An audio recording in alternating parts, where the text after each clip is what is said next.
A special welcome to any visitors today. Our hymn for today can be found in the red books in the chairs around you.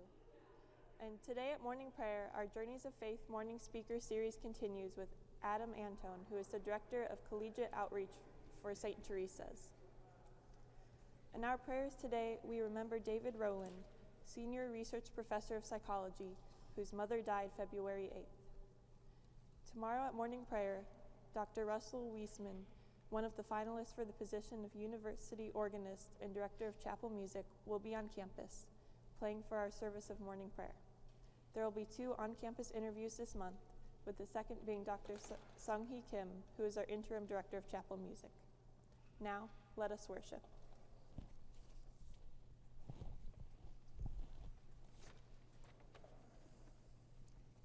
Gathered together to worship our God, Send your Spirit upon us.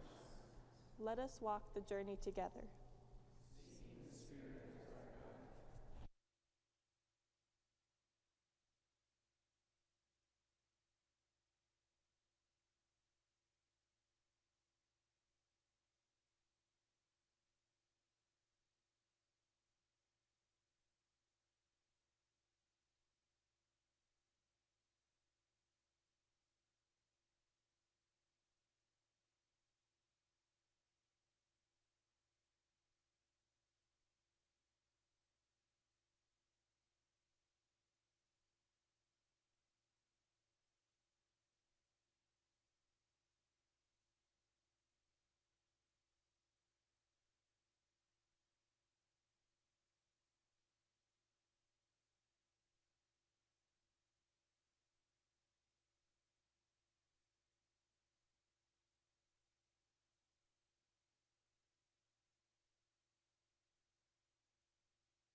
A reading from Mark. In those days, Jesus came from Nazareth of Galilee and was baptized by John in the Jordan. And just as he was coming up out of the water, he saw the heavens torn apart and the Spirit descending like a dove upon him. And a voice came from heaven, "You are my Son, the beloved. With you I am well pleased." And the Spirit immediately drove him out into the wilderness. He was in the wilderness for 40 days, tempted by Satan. And he was with the wild beasts, and the angels waited on him. The word of the Lord.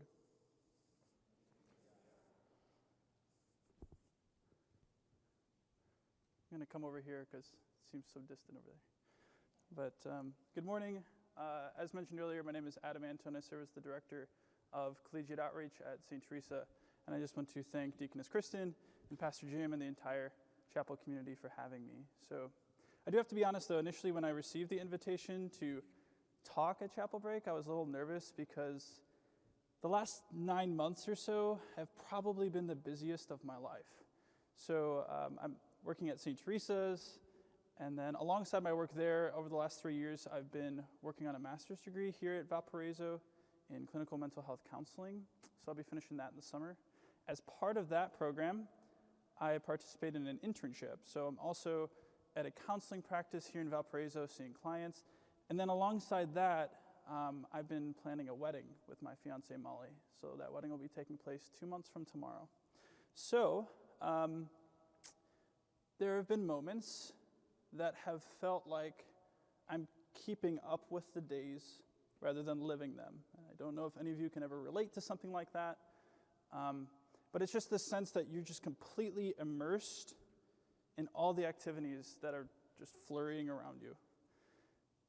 So I was super grateful in December when I had an opportunity to go on a retreat at Gethsemane Abbey in Kentucky. And some of you might notice that name. If you're familiar with Thomas Merton, the prolific spiritual writer of the 20th century, he lived out his religious vocation at Gethsemane at the Trappist monastery. So it was a silent retreat, which meant that outside of 1 hour after lunch and 1 hour after dinner, when I would speak with my spiritual director, it was just silence. Breakfast, silence. Lunch, silence. Dinner, silence. Afternoon walk, silent. Morning prayer, silent. Everything was just quiet. And based off of the picture I just painted for you before, you're like, that sounds awesome. Like, I want to go to Gethsemane right now, right? And I share that. I totally get it. I thought the same thing. But there was also a part of me that was intimidated, if I'm honest, of the silence. Questions of, what does it look like when my life slows down? What will come up in the silence? What will I hear in my prayer? What will I not hear in my prayer? But the theme that emerged from my time there was very simple, but very profound. I live my life in the sight of the Father, and that makes all the difference. I was praying with God the Father and my relationship with Him and what I really desired in that relationship. I desired to be encouraged and affirmed and guided and even gently corrected, as weird as that might sound. And in all those things, fundamentally, what I wanted was just to be seen. Because there's a confidence that comes from being seen by the Father. I think of a kid in a swimming pool who swims that much more confidently knowing that his dad is watching, because he's that much more confident that he's not going to drown. And so when I think about the passage from this morning, Jesus, he journeys to the River Jordan, and he immerses himself fully in the waters of the Jordan. And I was thinking about just the craziness that can be life sometimes when we feel so immersed in what's going on. And I drew two lessons, I think, from Jesus' example. The first is this: if you stay immersed, you will drown. Jesus, he enters the waters of the Jordan. Yes, he immerses himself, but he emerges from them as well. In our day-to-day life, if we don't take the opportunity to emerge from that deep immersion of all the activities, we can feel like we're drowning. The second is something you could probably remember from your own lived experience. You can't hear real well underwater.